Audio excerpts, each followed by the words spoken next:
আলাইকুম। আমি একটা কবিতা বলছি। কবিতার নাম আমি যদি। লিখেছেন কাজী নজরুল ইসলাম, আবৃত্তি করছেন ফাতেমা।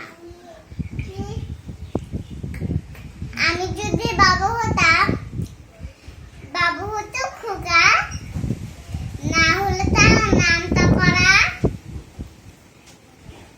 মাথায় দিলাম ঠোকা। রোজ যদি হতো রবিবার, কি মজাই তো হতো আমার।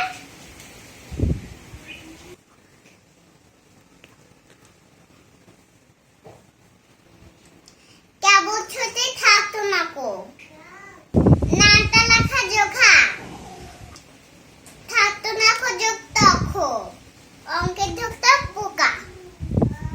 সবাইকে ধন্যবাদ। কেমন হলো লাইক কমেন্ট জানাইও।